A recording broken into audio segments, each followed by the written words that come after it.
आज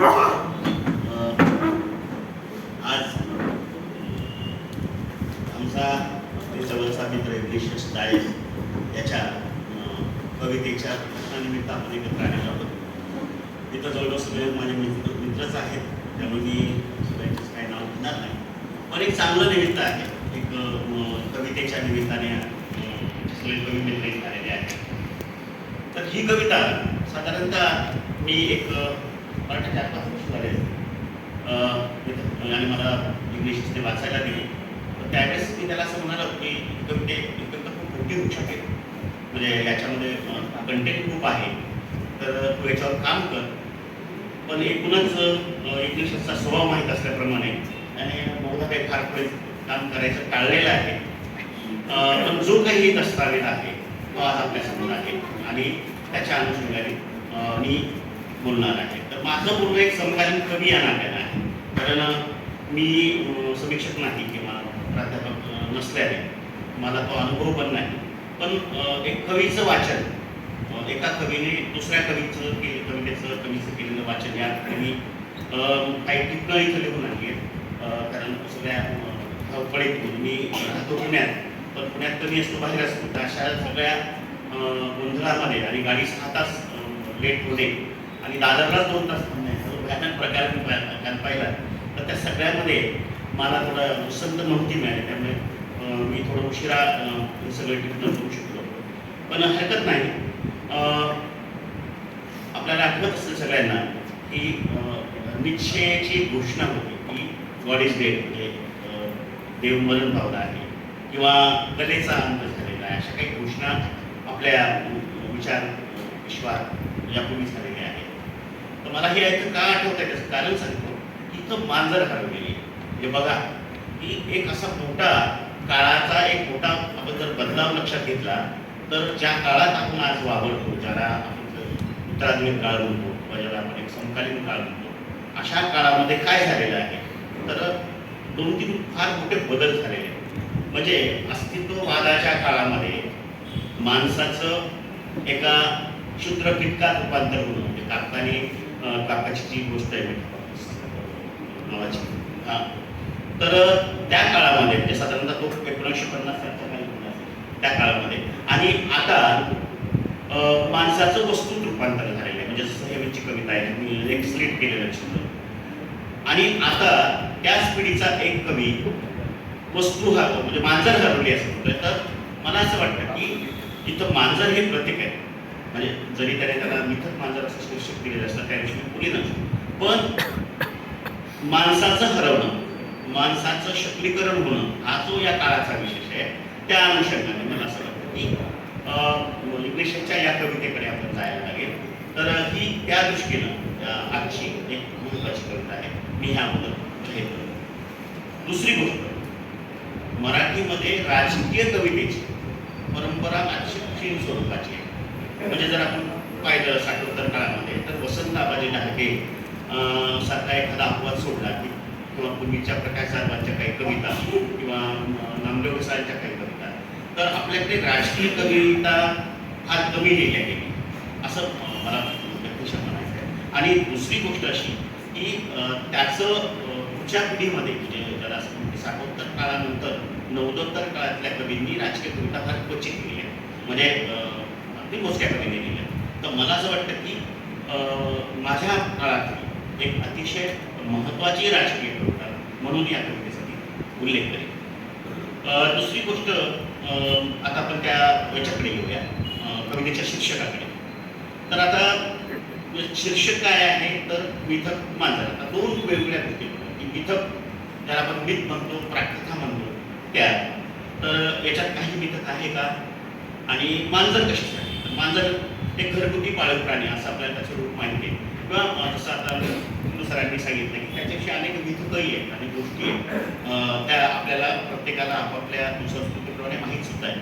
तर मग कवी हे का म्हणतोय, कवीला काय अभिप्रेत आहे, तर याच्यात लक्षात घ्या की एक जैविक घटक आहे, म्हणजे मांजर ही जिवंत आहे, आणि दुसरी एक गोष्ट आहे, एक कथा आहे, एक प्राकथा आहे, एक मिथक आहे, जी कधी घडून गेली. आणि या कवितेचा टोन इंग्लिशने वापरला आहे की काल दिवशी, परवाच्या दिवशी किंवा अनादी काळापासून, असा याला एक कालखंडाचा असा एक झोत याने सतत हलता ठेवलेला आहे. त्या दृष्टीनं ती मांजर ही गोष्ट आहे, म्हणजे मांजर प्राणी नसून इथं गोष्ट आहे, इथे एक प्रतीक आहे. तर या अनुषंगाने आपल्याला ते कवितेकडे बघता येतं. आणि त्याची सुरुवात 1900 त्याच्या कवितेतच करून दिली. तर ते सुरुवातीलाच तो काय म्हणतो की ही एक गोष्ट आहे, गोष्टीच्याही पलीकडे निघून गेली. म्हणजे कवीच्या मनामध्ये हे निश्चित आहे की त्याच्या कवितेचं शीर्षक किंवा त्याची कविता काय आहे, तर ती गोष्ट त्याला सांगायची आहे. आणि ती गोष्ट आजच्या काळाची, समकालाची आहे, त्याच्या भूतालाची आहे, त्याची आहे आणि अवतीभोवतीची. तर त्यासाठी त्याने एक मांजर हे म्हटलं. पण हे मांजर हे प्रतीक एका रूपात येतं का, तर नाही, ते अनेक रूपात आलेलं आहे. आणि सगळ्यात रूपाची गोष्ट तिथं तिच्या पुढे बोलणार आहे ते म्हणजे ही कविता सररेस्ट पद्धतीने, ज्याला आपण अतिवास्तववादी म्हणतो, त्या पद्धतीने आहे. आणि मराठी कवितेच्या आजवरच्या गेल्या 60-70 वर्षातला तुम्ही जर इतिहास पाहिला तर अतिवास्तव पद्धतीने मराठीमध्ये अतिशय कमी कविता लेखन झाल्या. म्हणजे सदानंद रेगेंच्या वेड्या कविता जर बऱ्याच कविता लिहित असेल तर तो एक प्रकार पाहिला आहे. किंवा नंतर बिंदांच्या काही कवितांमध्ये तो दिसतो. आणि अलीकडच्या काळात सचिव खांडेकरांच्या काही कवितेत ती अतर्कता आपल्याला दिसते. पण हा जो एक वेगळ्या पद्धतीचा अप्रोच आहे, जो खरं तर यायला पाहिजे होता पूर्वीच, तो इंग्लिशने अतिशय काळजीपूर्वक वापरलेला आहे. म्हणजे त्या कवितेचा तो महत्त्वाचा गुणविशेष आहे की ती एकतर ती अतिवास्तव पद्धतीची कविता आहे आणि प्रखर राजकीय भान बाळगणारी कविता आहे.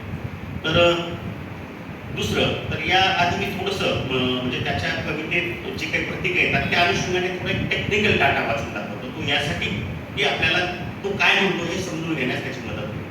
तर रूपक, प्रतीक, प्रतिमा आणि मिथ, प्राकथा व मिथकोपमा यांना कवितेत नेहमीच अतिशय महत्त्व राहिलेले आहे.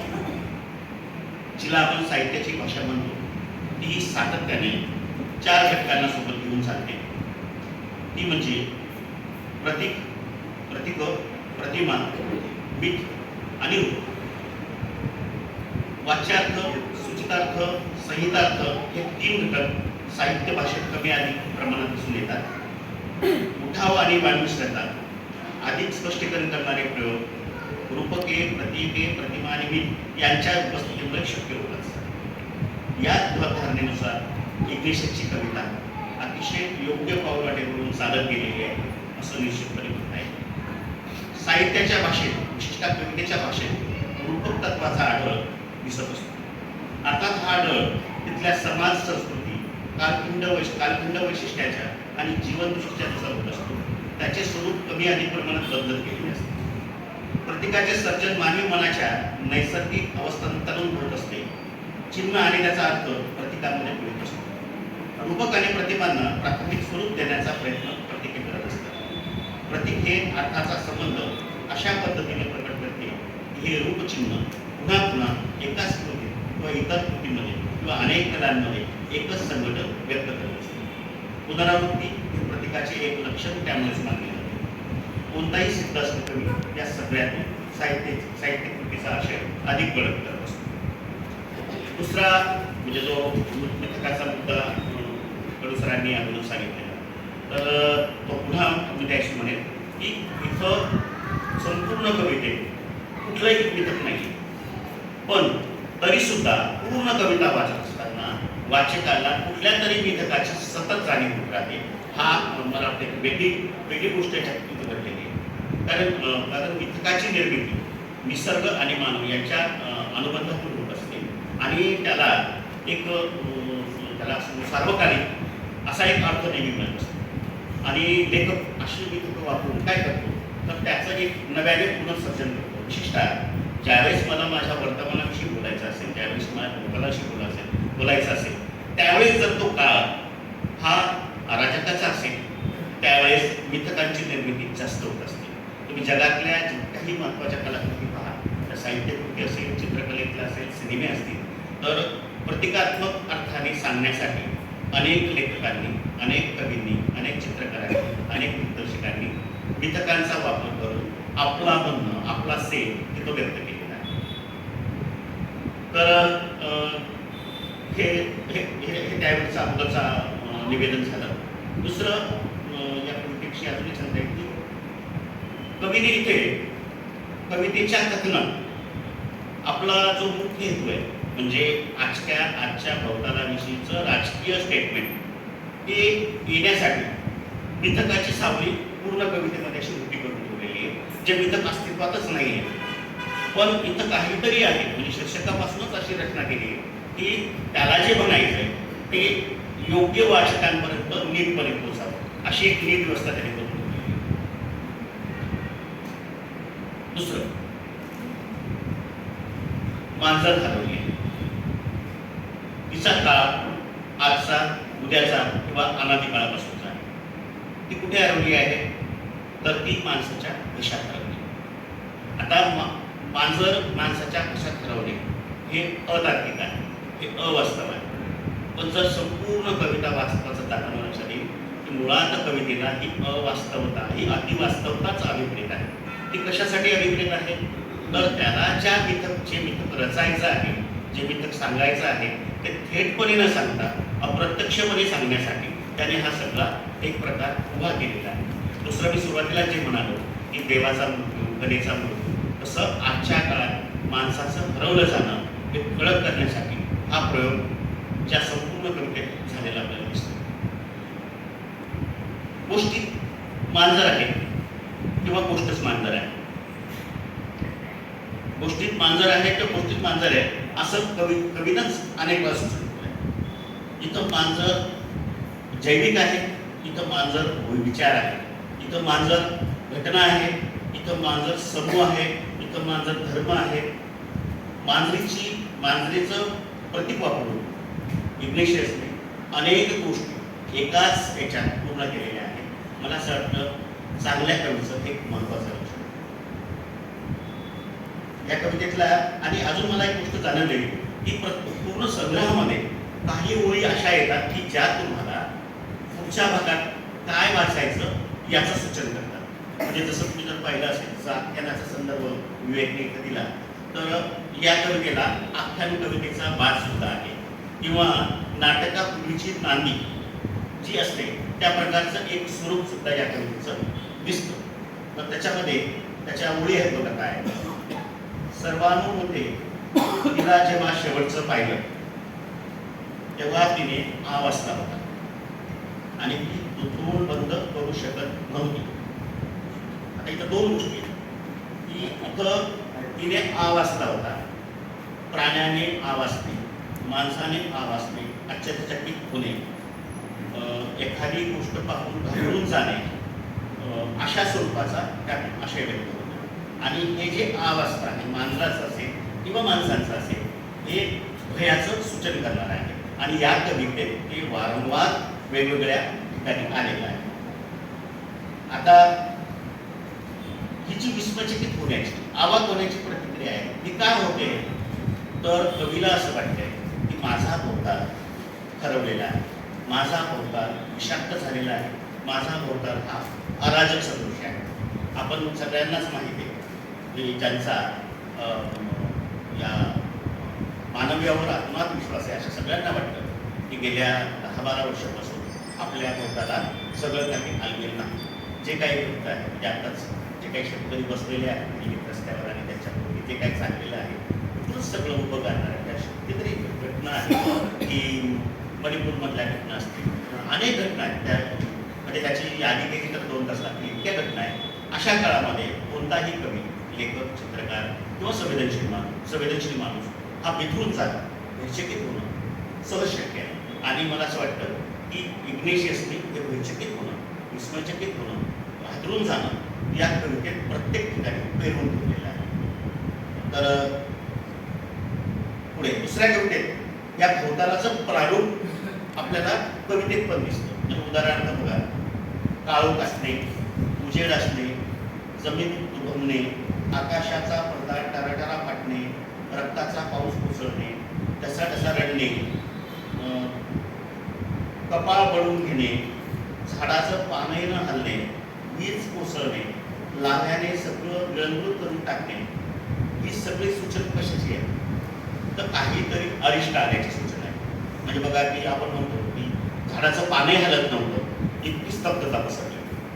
किंवा ज्याला असं की कपाळ बनवून घेणे, म्हणजे काहीतरी अभद्र घडलं म्हणून कपाळ बनवून घेतलं, या सगळ्या ज्या प्रतिमा आलेल्या आहेत, या सगळ्या प्रतिमा भोवतालातील भयाचं सूचन करणारे आहे. आणि याला पुढे पुन्हा कसं कंटिन्यू केलं आहे की तो विचारतो, तुम्हाला जर या मांजराचं तत्वज्ञान कळलं असेल, तुम्हाला जर या मांजराचं तत्वज्ञान कळलं असेल तर तुम्ही कृपया आ वाचा आणि तोंड बंद करू नका. असं कवी का म्हणतोय, म्हणजे त्याच्या पोताला लोकांना, त्याच्या आपल्याला, त्याच्या लोकांना असं का म्हणतोय की त्याला जाणवलेली झळ तो समोरच्याकडून अपेक्षित करतोय की तुम्हाला ती झळ जाणवते का. तर ह्या सगळ्या सुरुवातीपासूनच लक्षात येतं की त्याला घटितांचा, भोवतालाच्या घटितांचा त्रास होतोय आणि त्याची तो वेगवेगळ्या पद्धतीने मांडणी करतोय आणि ती अतिवास्तव पद्धतीने करतोय, अतर्क्य पद्धतीने करतोय की ज्या घटना जी घटना घडू शकत नाही असं वाटतं, त्या सगळ्या घडताना एका वेगळ्या भाषेत तो सांगतो. इथे एक वेळ आहे, अजून एक ओळ आहे, मांजरीचं अंतिम डेस्टिनेशन, मांजरीचं अंतिम डेस्टिनेशन ठरवणं हेच असतं काय. बघा आता इथं मांजर कोण आहे, तर मांजर विचार आहे. तिथं मांजर कोण आहे, हतबल झालेला माणूस आहे.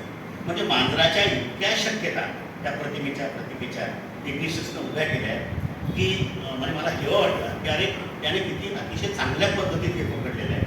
आणि तो काय म्हणतोय की तिचं हरवणं हे अंतिम स्टेशन आहे, अंतिम डेस्टिनेशन आहे. म्हणजे शेवटी गर्भगळीत झालेला माणूस हा पराभूत होतो.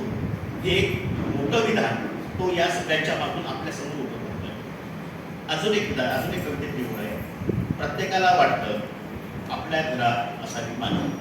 आता बरोबर पाहत हे विधान काय सुचवतंय की आपल्या जो सगळ्या मध्यमवर्गीय माणसाच्या घरात मांजर पाळणे हा एक कॉमन फॅक्टर आहे किंवा आपल्याला आवडतं सगळ्या मुलांना. पण इथं ती मांजर नाही.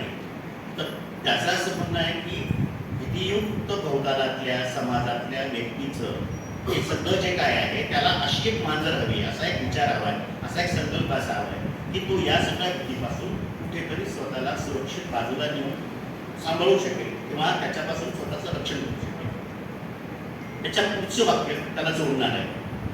या कवितेतली मांजर रिप्लेसेबल आहे. बघा म्हणजे तुम्ही तुमचं भय, तुमची अगतिकता तुम्ही दुसऱ्याला देऊ शकता. हा एक प्रकारचा उपहास आहे, एक प्रकारचं त्याच्यावर केलेली कोटी आहे. पुन्हा बघा पुढच्या भागामध्ये तिच्या गळ्यातलं सत्य घंटेसारखं वाजल्याने तिचा शोध आला. मांजरीच्या गळ्यातलं सत्य घंटेसारखं वाजल्याने तिचा शोध आला. म्हणजे पुन्हा एकच सूचन बघा की ज्यावेळेस भयाचं सूचन झालं तेव्हा तिचा शोध लागला की ती हरवली किंवा ती सापडली. म्हणजे हरवणं आणि सापडणं या दोन्ही प्रक्रिया भयाच्या आधीच्या आणि भयाच्या नंतरच्या त्यांनी एकत्रितपणे जोडलेल्या आहेत. त्याच्याच पुढे आजच्या वर्तमानाशी कसं जोडल्या गेल्या, तर गळ्यात सत्य बांधलेल्या मांजरीच्या मंदिर निर्माणाचं पवित्र कार्य हाती घेतलंय. पाहत राहा कधी मांजर. मला असं वाटतं माझ्या काळातील, माझ्या समकालीन काळातील इतकी नेटकी नोंद वर्तमानाची घेतलेली मी आजपर्यंत पाहिली. म्हणजे मला असं कवी म्हणून असं वाटतं की मी एका कवी इतक्या नेमकेपणा, म्हणजे आता तुम्ही सगळ्यांना माहिती आहे आपल्या देशात काय चाललेलं आहे, कसले निर्माण झाले, कसले उत्सव चाललेले. तर मला असं वाटतं कवीचं, लेखकाचं हेच काम आहे की भोवतालातली जी अघटित आहे त्याला विरोध करणं, त्याचा प्रतिरोध करणं. आणि तो प्रतिरोध कवी लेखक काही रस्त्यावरून करू शकत नाही, बळ त्याच्यात नसतं. कारण तो एक कौटुंबिक प्राणी आहे, एक समाजाचा छोटासा घटक आहे. पण तो काय करू शकतो, त्याच्या चित्रातून, त्याच्या लेखणीतून, त्याच्या जे काही कुठल्या कला तो कलेशी संबंधित असेल त्यातून तो ती सांगू शकतो. आणि मला वाटतं हे या सगळ्या संग्रहातलं एक अतिशय महत्त्वाचं निरीक्षण आहे. पुढे अजून एक दोन छोटी वस्तू, मेंदूत मांजर थैथै नाचू लागली. मेंदूत मांजर थैथै जास्त मेंदूत मांजर थैथै नाचू लागली. आ बसलेला असल्याने ती म्याव करू शकली. पुन्हा टेक्निशियस कुठे येतो की मानवी मनाचा, म्हणजे आता इथं त्याने स्वीकारलेला जो सरेलिस्ट एक प्रकारचा जो त्याचा जो त्या कवितेचा स्वभाव आहे त्याला त्याने कुठेतरी वास्तव पातळीवर आणलेला आहे आणि थेट परिणाम केले आहे की मेंदूत नाचणारी मांजर. कारण अतिवास्तववाद चळवळ ही मानवी मनाच्या मनोव्यापारावर आधारलेली चळवळ, जी विशेषतः चित्रकलेच्या क्षेत्रामध्ये मोठ्या प्रमाणावर सुरू झाली आणि तिचे पडसाद साहित्यात एक दोन मुद्दे आहेत. आता अजून या कवितेत काय आहे की असलेल्या मांजरीच्या दंतकथा म्हणून त्यांनी काही कविता लिहिलेल्या आहेत. तर साहित्याच्या मूल्यमापनाच्या दृष्टीने बऱ्याचदा प्राध्यापक मंडळी काय करते की महानगरी कविता, शहरी कविता, ग्रामीण कविता किंवा दलित कविता असे भाग करते. तर ते फार चुकीचं आहे, पण तो आहे प्रकार आपल्याकडे. तर ज्याला महानगरी कविता म्हटलं जातं त्या अनुषंगाने मला एक प्रश्न पडलेला म्हणजे कवी म्हणून की जेव्हा जागतिकीकरणानंतर एक नवीन प्रतिमा विश्व आमच्या समोर आलं आणि म्हणजे आपल्याकडे मोबाईल ही प्रतिमा, मोबाईलची संबंधित असतील, संगणकाशी संबंधित असतील, असं एक प्रतिमा विश्व आपल्याकडे आलं की जे आपल्या मानवी समाजाच्या कुठल्याही टप्प्यात नव्हतं, कुठल्याही दृष्टिक्षेपात नव्हतं, आपल्या अनुभवात नव्हतं. तर ते आलं आणि केव्हा आलं ते फक्त नव्वदोत्तरची सुरुवात त्या काळात ते आलं. आणि त्या काळाने काय केलं तर त्या काळातल्या कवी लेखकांना किंवा इतर कलांना त्याची एक प्रभाव जो आहे बाधित केलं. आणि विशेषतः महानगरात राहणाऱ्या कवींनी म्हणजे हेमंत असेल, वर्जेश असेल, संजीव असेल, महेश असेल, अशा सगळ्या महानगरातल्या कवींनी ते जे काही प्रतिमा विश्व आहे ते अतिशय समर्पकपणे किंवा मन्याशी मिसळ म्हणजे हा माझ्या पिढीचा अतिशय मोठा कवी आहे. तर या सगळ्या लोकांनी हे प्रतिमा विश्व अतिशय चांगल्या पद्धतीत तयार केलं. पण इथं मन्या जोशीचा अपवाद सोडला तर बाकीच्या कवींची गोष्ट अशी झाली की याच्या पुढे जायचं कसं. म्हणजे हा सगळा नव्या चिन्हसृष्टीचा, नव्या प्रतिमांचा आवेग त्यांनी घेतला, पण याची कोंडी कशी फुटणार हा मला सतत पडला. जसा प्रश्न होता की दलित कवितेनी आत्मकथनानंतर काय त्यांचं, तर जी कोंडी फुटली नाही किंवा तिथून एखादा कादंबरीकार नव्याने पुढे येईल असं वाटलं होतं, ते झालं नाही. तसं महानगरी कवितेच्या वाटेत मला सतत एक कवी म्हणून आणि वाचक म्हणून वाटत होतं की ही कोंडी फुटणार कशी. तर ती कोंडी मला असं वाटतं इग्नेशियसच्या या संग्रहाने फोडली. म्हणजे महानगरी कवितेने जायला पाहिजे. म्हणजे शेवटी तुम्हाला कुठल्या तरी कलात्मक, विचारात्मक कुठल्या तरी एका धारणेचा स्वीकार करून तुम्हाला तिला एका कुठल्या तरी वळणावर न्यावं लागणार आहे. आणि इथं अतिवास्तववादी प्रणालीचा वापर करून त्याने केलेले आहे. विशेषतः त्याची कथा मी केळमध्ये छापली होती, ती मिळाली आवर्जून वाचा. तिथं सुद्धा हा सगळ्यालीस्ट जो काही प्रकार आहे तो त्याने केलेला आहे आणि तो अतिशय चांगला केलेला आहे. नवीनता हे काळाचं एक प्रॉडक्ट असतं. म्हणजे नाविन्य म्हणजे कोणत्याही कलेमध्ये जो नाविन्य सतत असावं लागतं. विशेषतः जागतिकीकरणानंतर आपला जो जगण्याचा प्रचंड वेग वाढला आहे आणि जगाचा एका खेड्यात रूपांतरण झालं आहे. म्हणजे मॅक्युलोहन नावाचा जो एक माध्यमतज्ञ त्यानं असं एक घोषणा केली होती की या जगाचं आता एका खेड्यात रूपांतर होतं आहे. खेड्यात रूपांतर होतं म्हणजे आपण जवळ येतो सगळे एकमेकाच्या विचार करावा. आणि या सगळ्यामध्ये जवळ जेव्हा येतो तेव्हा वेग वाढत असतो आपला, की आपल्याला पोहोचायचं असतं, आपलं डेस्टिनेशन जवळ असतं. तर या सगळ्या वेगामध्ये आपलं सगळ्यांचं जगणं काही अंशी हरवून चाललेलं आहे. आणि या हरवण्यामध्ये तुमचं आजचं नाविन्य उद्या जुनं होतं. कारण काळाला वेग जास्त आहे. म्हणजे एखादी गोष्ट आज इथं घडली ती पूर्वी जुनं व्हायला वेळ लागायची, आता तसं होत नाही. म्हणजे 2021 मध्ये एखादी गोष्ट आली असेल तर 22 एंडला नवीन गोष्ट समोर आलेली आहे. तर हा जो नाविन्य आहे तर या नाविन्याच्या आधारे सुद्धा काही गोष्टी इग्नेशियसच्या संग्रहात मला दिसतात. ती म्हणजे भाषा. म्हणजे महानगरी भाषेसमोर प्रश्न असा होता की संकर भाषा आम्ही लोकांनी वापरली, सगळ्यांनीच वापरली कमी अनेक प्रमाणात. पण या संकर भाषेला आम्ही प्रतिमांशी किंवा मिथकांशी कसं जोडू शकतो, तिला अनेकार्थता कशी प्रदान करू शकतो, याचा विचार माझ्या पिढीतल्या कवींनी फारसा केलेला नाही. तो मला या कवितेत दिसतो. याच्या कवितेच्या ओळी त्यासाठी बघा. आता तुम्ही केली खांडोळी तुमच्या मेंदूची, तर त्यातून बाहेर पडेल रक्त, तिथं मांजरीचं किंवा बाईचं. म्हणजे हा सगळा केव्हाच कसा सुटणार आहे, तर तुम्हाला तुमचंच चिंतन, तुमचंच मंथन नव्याने करावं लागणार. बरं, आता या कवितेच्या संदर्भात काही विधानं आहेत की मी करून थांबतो. तर ही कविता कुठल्याच कॅटेगरीत बसत नाही, म्हणजे तिला असं उत्तराधिक म्हणणं किंवा महानगरी म्हणणं वगैरे काही नाही. ती तिची स्वतःची एक वेगळी हे आहे. दुसरी म्हणजे ही आजच्या काळाची, भोवतालात पसरलेल्या अराजकाची, त्यातून निर्माण झालेल्या सार्वत्रिक भयाची, भोवताल गळतेत उडाल्याची, माणसाच्या अस्तित्वाची सुन्न करणाऱ्या पद्धतीची कविता आहे. राजकीय कवितेचं मी विधान पूर्वीच केलेलं आहे. आणि शेवटचा मुद्दा जो आहे तो, मी आज सकाळी येताना असं म्हणालो की तू असा पैलवान आहे की जो कुस्ती खेळायला आल्यानंतर समोरच्या पैलवानाला आपली दोन याच्यात चित्त करून थांबण्याऐवजी निघून जातो.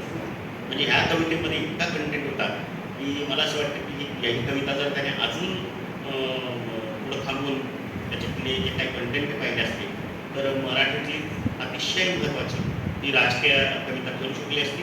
आता या कवितेत काही दोष आहेत का? आहेत, पण ते आज बोलायचे नाही, ते मी नंतर दिसतो. तुम्हाला बोलवलं त्याबद्दल सगळ्यांचा आभारी आहे. आणि विशेषतः या वाचनालयाचं ते स्वरूप पाहिलं आहे तर ते अतिशय फार चांगलं आहे. आणि उपस्थिती म्हणजे आमच्या पुण्यात सुद्धा इतके लोक येत नाही, 12-14 लोकांच्या वर लोक नसतात. तर तुमचा हा सगळा एकूणच संयोजन मला आवडलं. आणि त्यासाठी मगाशी मी तुम्हाला असं म्हणालो तर त्या 100-500 पुस्तकं मी तुमच्या लायब्ररीला देतो आणि पुन्हा बोलवा. धन्यवाद.